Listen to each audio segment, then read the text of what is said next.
You're listening to The Human Upgrade with Dave Asprey.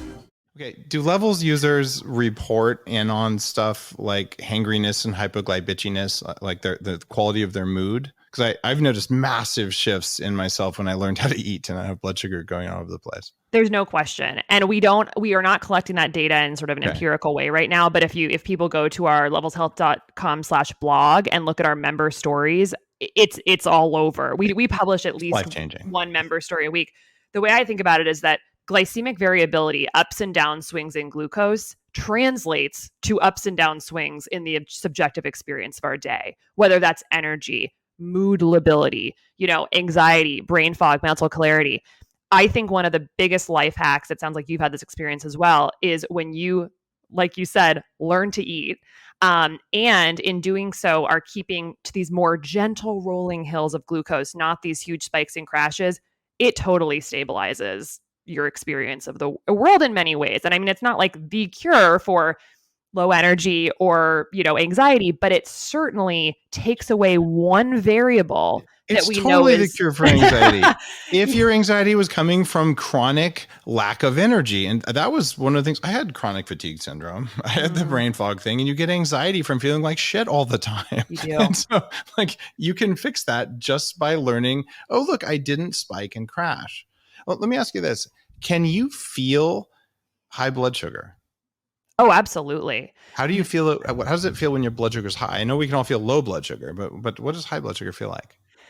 So for me, high blood sugar feels a little bit like an uncomfortable floaty sensation, sort of like I'm a little bit out of it and I'm starting to feel anxious. And I think I would not have recognized that had I not had a glucose monitor, because one of the beauties of being able to link subjectively how you're feeling with objective data is that we cut through misattribution. We can attribute a phenomenon to the subjective feeling. So instead of saying, am I just an anxious person? Or is this from the coffee I had? Or is this because I had lack of sleep? Or is this because the email I just got? I can say, oh no, it's because my glucose is 170 and it hasn't been in 3 weeks. And so now I can start to create a one-to-one relationship between how I'm feeling and what the data is. And that is power. That means that we can start to make different select choices to start modulating our experience of the day.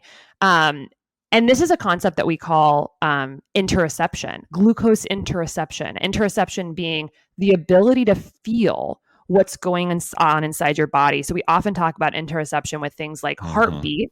And it's fascinating. People who to do a better job of feeling their heartbeat. And what this might look like is sitting still, closing your eyes, and trying to just feel your heartbeat in different parts of your body, your neck, your chest, your fingertips, your toes.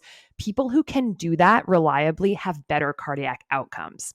And this is not surprising to me, because when you have awareness, when you're stopping to have really in tune with the inner workings of your body and that body awareness, I think there's lots of different effects of that. Probably better, you're more in tune with what's going on. And so therefore you can modulate, your behavior. But I think this is possible with glucose as well. And we certainly, aside from glucose being high, feeling that, you can, I think, definitely feel when glucose is low, because that has some pronounced symptoms of hypoglycemia, which can be like shakiness, jitteriness, fatigue, anxiety, etc. So being aware of that is nice, and using the objective data to really refine that awareness, because then when you don't have the monitor on, you can start to clue in to really how food is affecting how you feel.